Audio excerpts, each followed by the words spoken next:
Hey guys. How's it going? So this is the video for this week. For my students, Project 3 grades, I'm hoping to have up by Friday.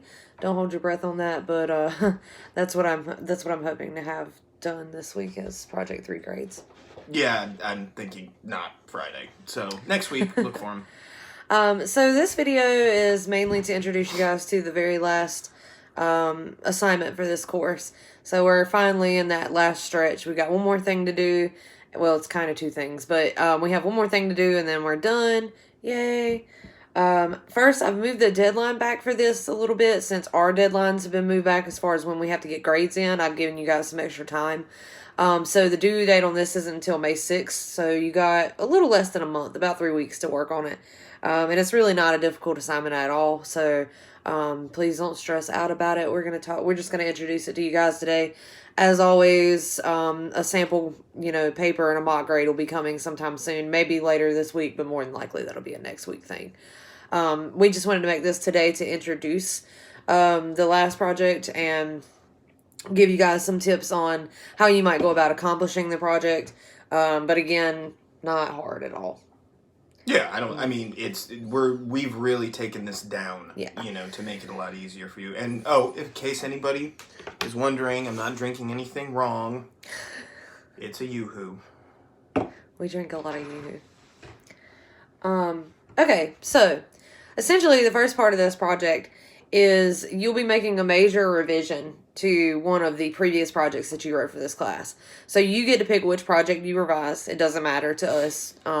It's whatever one you think maybe you're the most comfortable with. I'd suggest, probably picking one that either you didn't do as well as you would have liked to, and that you can make some changes that would bring it kind of up to what you ideally wanted it to be, or alternatively doing one that you did really, really well on because you know it inside and out, and it would be maybe easier for you to make a major revision. So a major revision in this case is not, going in and editing or adding in text citations or something like that. A major revision means you're taking some aspect of the project and flipping it, doing something different with it. So that could mean anything from, now in the past, there have been, tons of different things that have been done with this. We've had students turn things into PowerPoints, into brochures. We've had YouTube videos. We've had students write songs, write lyrics, record themselves. I had one student last semester, I actually really liked that. She did like a fake news anchor bit, like where she dressed up, like somebody on CNN and delivered her paper sort of in the form of a news break or something. So that's sort of changing the form of it. If you want to look at changing the genre, you might try and make project 1 for my class. You may want to take a look at a way to make that a persuasive thing, using your experiences to talk about how you would persuade someone about something. Or, as Sarah often says, you can have somebody change audience. Yeah, and that's actually typically what I suggest that my students do. Mostly because I think it's one of the simplest changes that you can make without having to go in and totally restructure your paper. Because if you change the format of the paper, into a video, a PowerPoint, a brochure, or something like that, then you kind of have to take all of your information and restructure it, which, if that's what you want to do, feel free. You guys can be as creative as you want to with this. But for those of you that are ready to just get this over with because you have more pressing, stuff that you need to get done for other classes and stuff like that, I think the simplest change that you can make is changing the audience, because you can shift your audience over to, a very, very similar audience, but one that's going to require you to change your language a little bit maybe, so that you're making that major revision, but it's not you going in and having to totally restructure the assignment. And changing format or changing purpose, like Mr. Willett was saying, would be good too. So instead of it being a persuasive essay, you change it into an analytical essay, or you change it into a traditional research paper, that kind of thing. That's a pretty simple change to make as well. And depending on how confident you are with it, another one that sometimes we've seen students do is they change an MLA paper to an APA or an APA to an MLA. Yeah, that can be tricky. daunting. For those of you that have struggled with citations this semester, I don't suggest that you do that, especially changing MLA to APA. Yeah. If you want to change APA to MLA now, that would be a simpler kind of change to make. But I don't think many of you are going to going to exercise that option because I'm just throwing stuff at the wall and seeing what sticks. So and you can come up with your own thing. I mean, it's certainly one of those. We're completely open, but usually Tessa, stop for the love of God. Our dog is chasing her own tail. Hold on, we'll show you. So, that's the weird growling that you hear in the background.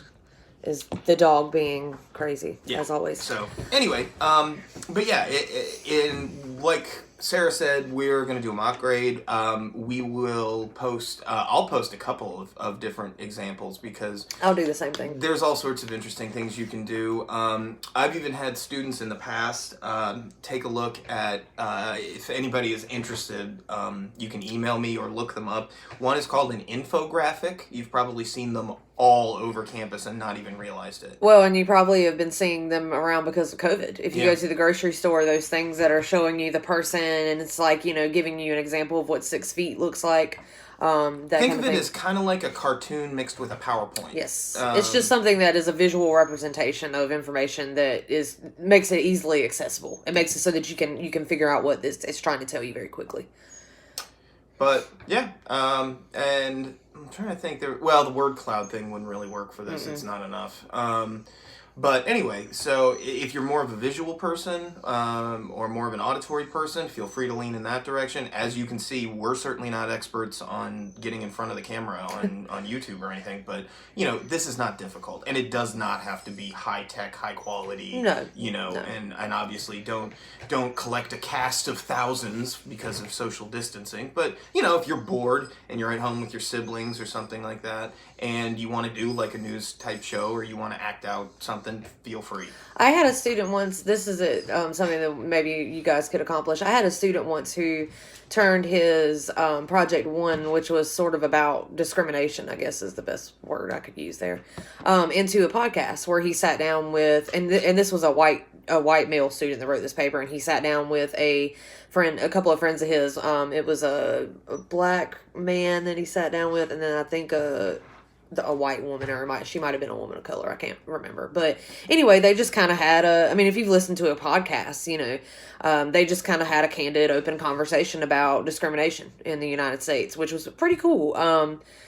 He had a really clever title for it that I can't remember now. That was kind of punny. But anyway, your opportunities for this are pretty much endless. And if I remembered there was one really good one. I just remembered. Last semester, I had one student who she was really, really into. For my students, the projects were the same. So the first one was talk about your work experience. Second one was analyze a TV show. Okay, so essentially, in talking about your work experience, one student, she took a look at Friends, the pilot episode of Friends for her Project 2. What she did was she actually went back and turned Project 1, her experiences at work, into a Friends episode that she then filled with her family members. That is pretty cool. It was really good. But yeah, so essentially you can do whatever you want. If you are struggling with this and you can't decide what you want to do, or maybe you have a bunch of ideas and you're just trying to nail one down, of course, feel free to contact us. If you are choosing to do something that's going to require a little bit more heavy lifting, like, turning your project into a podcast or an episode of a show or something like that, there's going to be a lot more energy and effort that you're going to need to put into it than doing a simple revision like an audience change. So just keep that in mind. If you want to be creative, you need to give yourself enough time to make the change. You shouldn't wait till the last minute to do it if that's the route that you want to go in.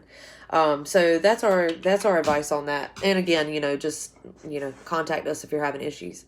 So that's the first element of the final portfolio. We'll just call it the final portfolio to make things easier.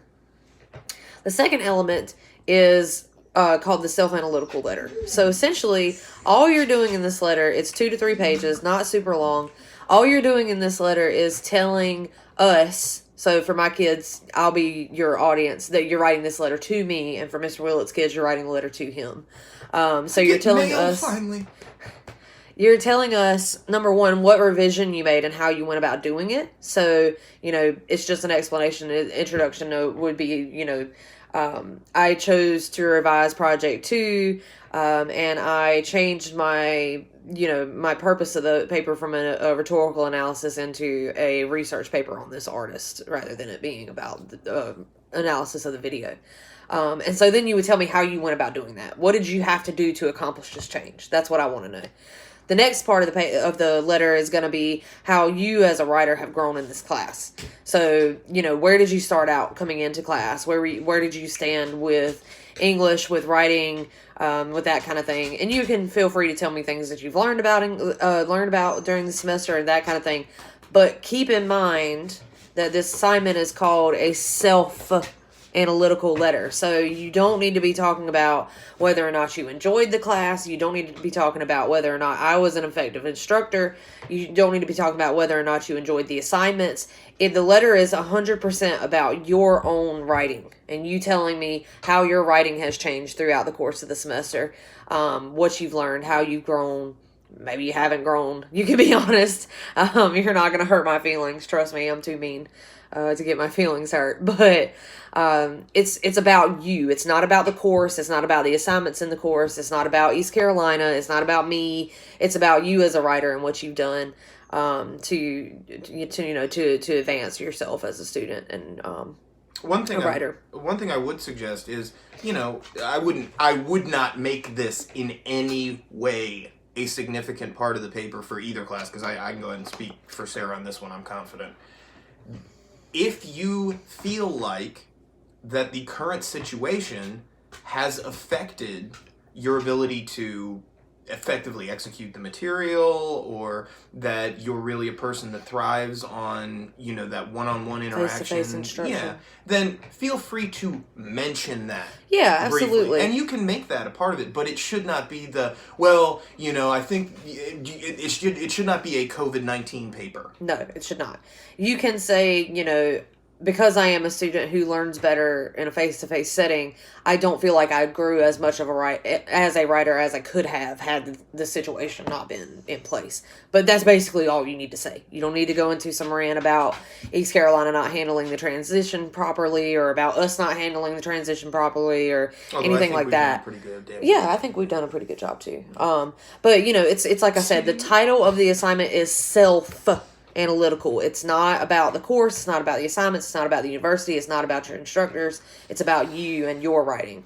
So just keep that in mind. I don't think I've ever had a student that didn't do that. I've had students who did do they're trying to get brownie points, and they were like, Miss Parrish is the best. You're not gonna get brownie points. I've actually had a couple, and it always surprises me, because I think it's the easiest assignment. Actually, I think the entire final portfolio thing is the easiest assignment. Yes, I think so too.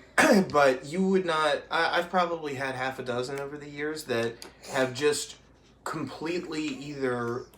I don't even remember what it was. I'm sure I could dig one up, but essentially what they did is they wrote, first of all, it wasn't even a letter, and second of all, it didn't even talk about anything related to our class. So that was... don't do that. It's a very simple thing. Don't overthink this at all. Yeah, and do keep in mind, guys, that it is a letter, so it should be formatted like a letter. It should be, dear Miss Parrish, dear Mr. Willett, blah, blah, blah, blah, blah, blah, and then, Can you mention the length? 2 to 3 pages? Yeah, 2 to 3 pages for this. The original assignment is 4 to 6. You're welcome. But that's partially because the original assignment is doing 2 major revisions to 2 different projects, and so you need more visual. Yeah, and you need more space. You need more space in the letter to explain how you did those revisions. But since we're only doing one paper, the letter length is cut back to 2 to 3 pages. So just keep in mind, it should be written like a letter. It should be dear and have salutations at the end and all that. Our dog is being so weird right now. I'm sorry if I seem distracted. She's like, it's basically, she can't understand who we're talking to, and she wants so badly to be wherever the other people are, in this case you, that she can't understand why we're sitting here not facing her, talking to a brick, and why we're not facing each other, because we're obviously usually she's not allowed in the room. Or the cats are out, so she's not even in it. But, okay, anyway, we're getting way off track. So yeah, that's essentially it. Again, you have until the 6th to get this done. As always, you know, you can reach out to me. A few of you have been sending me drafts and stuff. For project 3, I'm always happy to look over your work. I'm not going to sit there and tear it apart sentence by sentence and read the entire thing, but especially if you have a big question like, you know, is my audience established well enough, or does my thesis look good, or something like that, I'm more than happy to look at small aspects of your paper. Now, if you're having a serious problem and you need serious help with editing or something like that, I could arrange for us to do some kind of conferencing. Actually, FYI, if you're interested in conferencing, please let me know and we'll figure something out where we can do a one-on-one conference thing as if you came to office hours, because in theory, I still have office hours. Actually, what you could do is you could use my Teams account. And well, I'll probably use Zoom because I'm using Zoom for my 2201 students and I've already downloaded it and all that. But if you want to have a one-on-one conference and talk more in depth about your paper, we can absolutely do that. Just, you know, send me an email, kick me, whatever. But again, if you have a quick question, or if you just want me to kind of glance over your paper and make sure things seem to be in the right place and that kind of thing, just send it to me in an email and I'll do that. Like I said, a few of you have done that. And I'm perfectly fine with you doing that.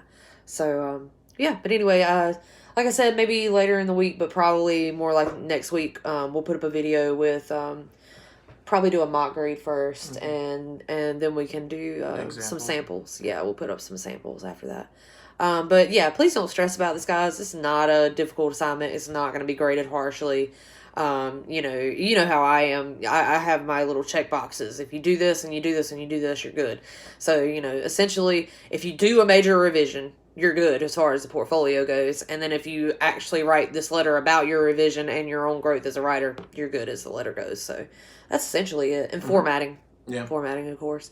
So keep in mind that if you had citations in your original project, you probably need to continue to have citations. If you quote or anything in your letter, which most people don't do, that needs citations as well.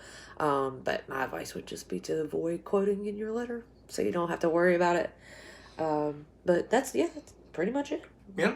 One thing I was going to do to help alleviate the boredom and also to help anybody who might be dealing with, you know, living out of a pantry or something like that is I think over the weekend or maybe next week, I am going to post a short video and take a couple of random things that someone would have in most people's pantries and show you how to make something interesting with it, I think. So if anybody has any suggestions of stuff that's in their pantry that they might want to know what to do with, like for example, if you are down to a tortilla, some peanut butter, half an apple, a slice of cheese, and a packet of hot sauce, I can teach you how to make something with that. Who has half an apple laying around?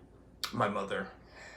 I don't know. I mean, or apples, a bag of apple slices. Yeah, that seems more likely. But anyway, so I'll let you guys know. But anyway, if you have any weird culinary questions in terms of, you know, I have a canned cooked ham, and I have soy sauce, and I have some canned peaches, what can I do with that? I can help. So email. But anyway. Yeah, and that goes for my students too. If you're curious, just send me an email and I will relay the information. All right. That's about it. See you guys later. Miss you guys. Miss you guys a lot. Be safe. Yes, be safe. Wash your hands.